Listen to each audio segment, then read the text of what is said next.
दोस्तों, अब बात कर लेते हैं बिहार के गया जिले की। गया जिले के ताजा रुझानों पर नजर डालें तो यहाँ कुल 10 विधानसभा सीटें आती हैं। इन 10 सीटों में नीतीश कुमार की पार्टी जेडीयू और बीजेपी के एनडीए गठबंधन को 5 सीटों पर बढ़त मिलती दिख रही है, जबकि तेजस्वी यादव की पार्टी आरजेडी और कांग्रेस के महागठबंधन को भी 5 सीटों पर फायदा होता नजर आ रहा है। गया में जन स्वराज पार्टी और आईएमआईएम का प्रदर्शन कमजोर दिखाई दे रहा है। दोनों को 0 सीट मिलने का अनुमान है। यहाँ पर मुकाबला पूरी तरह कांटे का माना जा रहा है, क्योंकि गया जिले में विकास और रोजगार के मुद्दे पर दोनों दलों के बीच कड़ा संघर्ष देखने को मिल रहा है। अब बात करते हैं बिहार के औरंगाबाद जिले की। औरंगाबाद जिले में कुल 6 विधानसभा सीटें हैं। यहाँ के रुझान बताते हैं कि नीतीश कुमार की पार्टी जेडीयू और बीजेपी गठबंधन को 4 सीटों पर बढ़त मिल सकती है, जबकि आरजेडी और कांग्रेस महागठबंधन को 2 सीटों पर फायदा मिलने की संभावना है। प्रशांत किशोर की जन स्वराज पार्टी और असदुद्दीन ओवैसी की एआईएमआईएम को यहाँ कोई सीट मिलती नहीं दिख रही। औरंगाबाद में एनडीए का पलड़ा इसलिए भारी नजर आ रहा है क्योंकि यहाँ के कई इलाकों में सड़क, बिजली और शिक्षा के क्षेत्र में कुछ उल्लेखनीय काम हुए हैं, जिनका असर मतदाताओं पर साफ दिखाई दे रहा है। अब बढ़ते हैं बिहार की राजधानी पटना की ओर। पटना जिले में कुल 14 विधानसभा सीटें हैं और इन सीटों पर दिलचस्प मुकाबला देखने को मिल सकता है। पटना के ताजा रुझान बताते हैं कि एनडीए गठबंधन को 8 सीटों पर फायदा हो सकता है, जबकि आरजेडी और कांग्रेस महागठबंधन को 5 सीटों पर बढ़त मिलती दिख रही है। जन स्वराज पार्टी को 1 सीट पर लाभ मिलने की उम्मीद है, जबकि एआईएमआईएम को कोई सीट मिलने की संभावना नहीं दिखती। पटना में शहरी विकास, ट्रैफिक व्यवस्था और बेरोजगारी जैसे मुद्दों पर मतदाताओं की राय बंटी हुई है, लेकिन एनडीए का आधार अब भी मजबूत नजर आ रहा है। अब बात करते हैं दरभंगा जिले की। दरभंगा में कुल 10 विधानसभा सीटें हैं। ताजा रुझान बताते हैं कि नीतीश कुमार की पार्टी जेडीयू और एनडीए गठबंधन को 5 सीटों पर बढ़त मिल सकती है, जबकि आरजेडी और कांग्रेस गठबंधन को 4 सीटों पर फायदा होने की संभावना है। जन स्वराज पार्टी को 1 सीट मिलने का अनुमान है, वहीं एआईएमआईएम को कोई सीट नहीं मिल रही। दरभंगा में मतदाताओं के बीच बुनियादी सुविधाओं और स्थानीय विकास को लेकर दोनों प्रमुख गठबंधनों के बीच टक्कर बनी हुई है। अब चलिए दोस्तों, बात करते हैं कैमूर जिले की। कैमूर में कुल 4 विधानसभा सीटें हैं। ताजा रुझानों के मुताबिक नीतीश कुमार की पार्टी जेडीयू और एनडीए गठबंधन को 2 सीटों पर बढ़त मिल सकती है। आरजेडी को 1 सीट मिलने की संभावना है और जन स्वराज पार्टी को भी 1 सीट पर फायदा होता दिख रहा है। वहीं एआईएमआईएम को यहाँ कोई सीट नहीं मिलती नजर आ रही। कैमूर में कृषि और सिंचाई से जुड़े स्थानीय मुद्दे इस चुनाव में अहम भूमिका निभा रहे हैं। अब बात करते हैं भोजपुर जिले की। भोजपुर में 7 विधानसभा सीटें हैं और यहाँ का मुकाबला भी रोचक बना हुआ है। नीतीश कुमार की पार्टी एनडीए गठबंधन को 2 सीटों पर बढ़त मिल सकती है, जबकि आरजेडी और कांग्रेस महागठबंधन को 4 सीटों पर फायदा होने का अनुमान है। जन स्वराज पार्टी को 1 सीट मिल सकती है, जबकि एआईएमआईएम का प्रदर्शन कमजोर रहने की उम्मीद है। भोजपुर जिले में मतदाता रोजगार, उद्योग और कानून व्यवस्था जैसे मुद्दों पर ध्यान दे रहे हैं, जिसकी वजह से यहाँ आरजेडी गठबंधन को बढ़त मिलती दिख रही है। अब तक कुल 51 विधानसभा सीटों के रुझानों पर नजर डालें तो तस्वीर कुछ इस तरह बनती है। नीतीश कुमार की पार्टी एनडीए गठबंधन को 26 सीटें, आरजेडी कांग्रेस गठबंधन को 21 सीटें, प्रशांत किशोर की जन स्वराज पार्टी को 4 सीटें और एआईएमआईएम को कोई सीट नहीं मिलती दिख रही। ये शुरुआती संकेत हैं जो बताते हैं कि मुकाबला अब भी काफी नजदीकी है और अंतिम चरण में समीकरण बदल सकते हैं। अब बात करते हैं गोपालगंज जिले की। गोपालगंज में 6 विधानसभा सीटें हैं। यहाँ पर नीतीश कुमार की पार्टी जेडीयू और बीजेपी गठबंधन को 3 सीटों पर बढ़त मिल रही है, जबकि आरजेडी कांग्रेस गठबंधन को भी 3 सीटों पर बराबरी का प्रदर्शन दिख रहा है। जन स्वराज पार्टी और एआईएमआईएम दोनों को यहाँ कोई सीट नहीं मिल रही। गोपालगंज में जातीय समीकरण और स्थानीय नेतृत्व दोनों का प्रभाव इस बार भी साफ नजर आ रहा है, जिसके चलते मुकाबला कांटे का बना हुआ है। अंत में बात करते हैं खगड़िया जिले की। खगड़िया जिले में कुल 4 विधानसभा सीटें हैं। ताजा रुझानों के अनुसार जेडीयू एनडीए गठबंधन को 2 सीटें मिल सकती हैं और आरजेडी कांग्रेस गठबंधन को भी 2 सीटों पर बढ़त मिलने की संभावना है। जन स्वराज पार्टी और एआईएमआईएम को यहाँ कोई सीट नहीं मिलने का अनुमान है। खगड़िया में किसानों की समस्याएं और सड़क निर्माण जैसे स्थानीय मुद्दे मतदाताओं की प्राथमिकता में हैं, जिनके आधार पर वोटिंग ट्रेंड तय होते दिख रहे हैं। चलिए दोस्तों, अब बात कर लेते हैं बिहार के नालंदा जिले की। नालंदा जिले के ताजा रुझानों पर नजर डालें तो यहाँ कुल 7 विधानसभा सीटें आती हैं।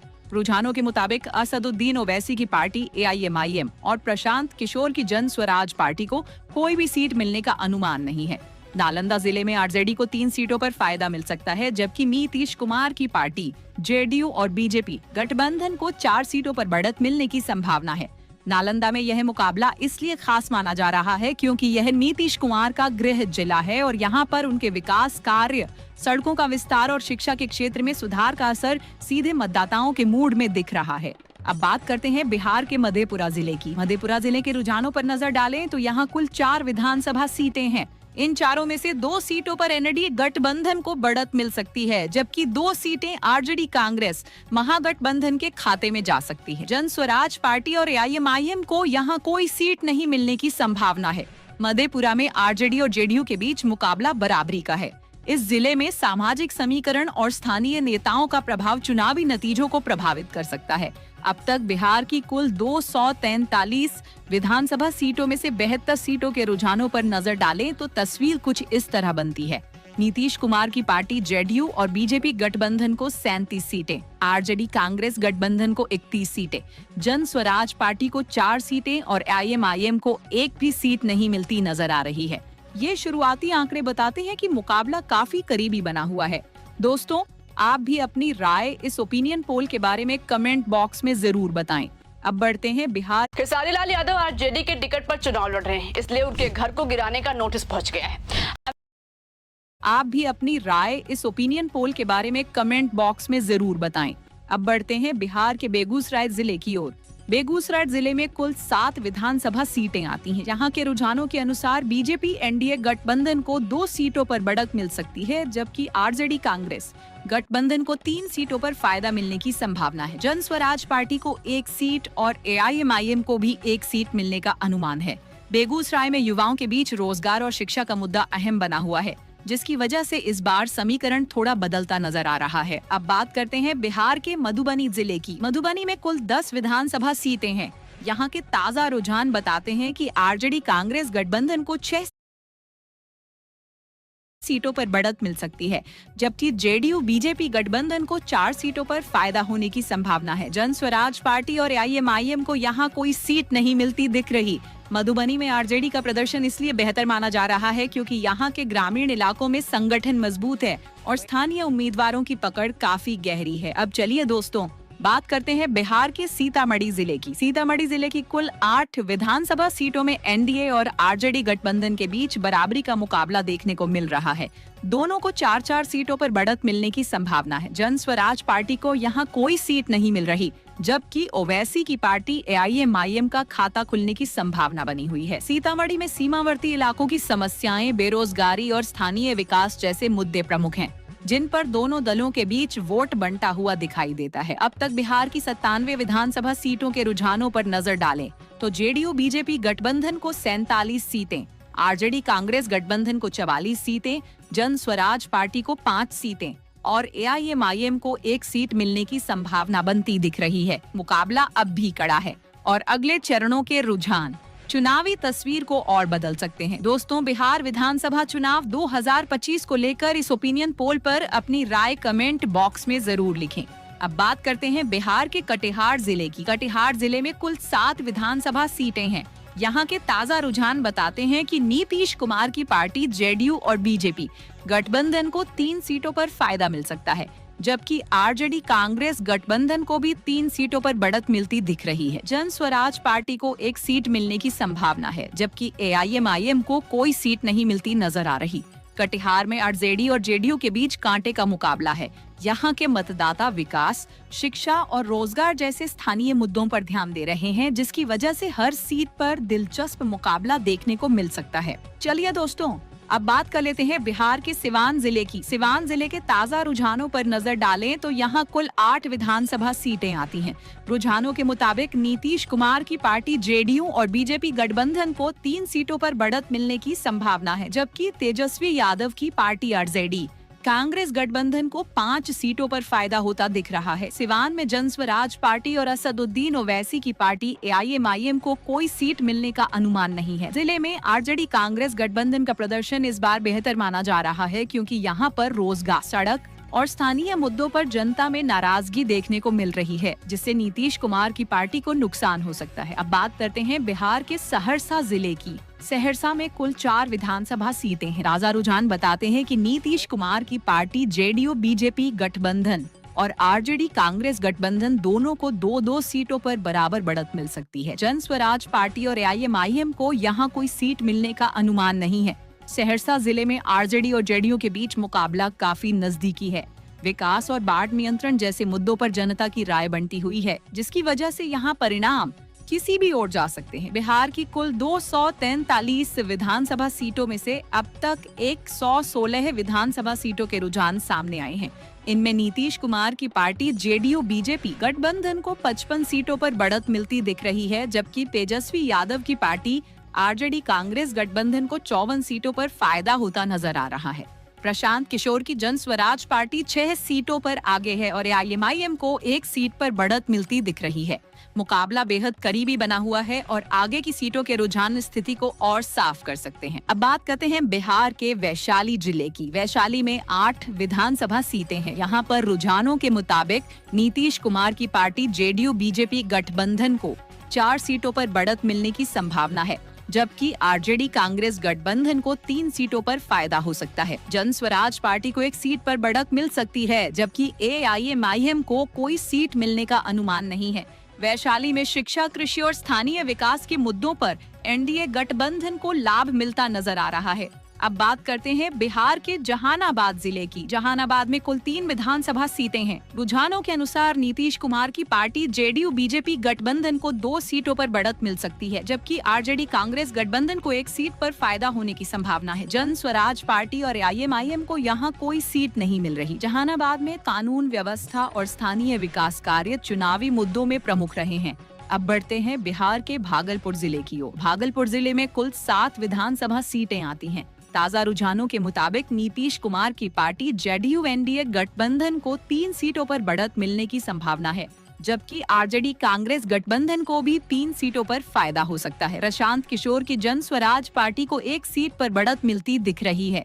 वहीं असदुद्दीन ओवैसी की पार्टी एआईएमआईएम यहाँ पहली बार खाता खोल सकती है। भागलपुर में यह मुकाबला दिलचस्प इसलिए है क्योंकि यहाँ पर अल्पसंख्यक वोट और शहरी इलाकों का असर चुनावी समीकरण तय कर रहा है। अब बात करते हैं बिहार के नवादा जिले की। नवादा में कुल 5 विधानसभाएं हैं, सीटें हैं। रुझानों के मुताबिक नीतीश कुमार की पार्टी जेडीयू बीजेपी गठबंधन को 2 सीटों पर बढ़त मिल सकती है, जबकि आरजेडी कांग्रेस गठबंधन को भी 2 सीटें मिल सकती हैं। एआईएमआईएम को 1 सीट पर बढ़त मिलने का अनुमान है, जबकि जन स्वराज पार्टी का खाता खुलने की संभावना बनी हुई है। नवादा में स्थानीय स्तर पर नेताओं के कामकाज और जातीय समीकरण दोनों मिलकर चुनाव को दिलचस्प बना रहे हैं। अब बात करते हैं बिहार के जमुई जिले की। जमुई जिले में कुल 4 विधानसभा सीटें हैं। यहाँ के रुझानों के अनुसार नीतीश कुमार की पार्टी जेडीयू बीजेपी गठबंधन को 1 सीट पर बढ़त मिल सकती है, जबकि आरजेडी कांग्रेस गठबंधन को 2 सीटों पर फायदा होने का अनुमान है। जन स्वराज पार्टी को यहाँ कोई सीट नहीं मिल रही, जबकि एआईएमआईएम को 1 सीट पर बढ़त मिलने की संभावना है। जमुई में युवाओं और शिक्षा से जुड़े मुद्दे प्रमुख भूमिका निभा रहे हैं। अब बात करते हैं बिहार के समस्तीपुर जिले की। समस्तीपुर में कुल 10 विधानसभा सीटें हैं। यहाँ के रुझानों के अनुसार आरजेडी कांग्रेस गठबंधन को 5 सीटों पर बढ़त मिल सकती है, जबकि नीतीश कुमार की पार्टी जेडीयू बीजेपी गठबंधन को 4 सीटों पर फायदा मिलने की संभावना है। एआईएमआईएम को 1 सीट पर बढ़त मिल सकती है, जबकि जन स्वराज पार्टी का यहाँ प्रदर्शन कमजोर माना जा रहा है।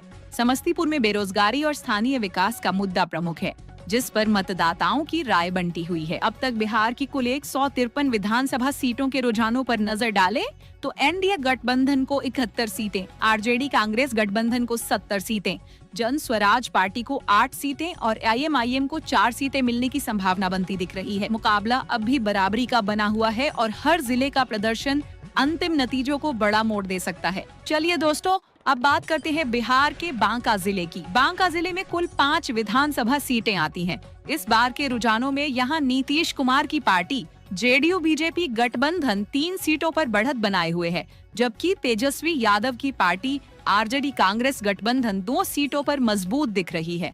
प्रशांत किशोर की जन स्वराज पार्टी को यहाँ कोई सीट मिलने का अनुमान नहीं है। ओवैसी की पार्टी IMIM का भी बांका जिले में खाता खुलने की संभावना नहीं दिख रही है। स्थानीय मतदाताओं का कहना है कि यहाँ विकास कार्यों की रफ्तार धीमी रही है और रोजगार के मुद्दे पर विपक्ष को कुछ फायदा मिल सकता है। अब रुख करते हैं रोहतास जिले की ओर। रोहतास जिले में कुल 7 विधानसभा सीटें हैं और यहाँ के रुझान इस बार काफी दिलचस्प है। नीतीश कुमार की पार्टी JDU BJP गठबंधन 3 सीटों पर आगे है, जबकि RJD कांग्रेस गठबंधन को भी 3 सीटों पर बढ़त मिलती दिख रही है। प्रशांत किशोर की जन स्वराज पार्टी 1 सीट पर बढ़त बनाए हुए है।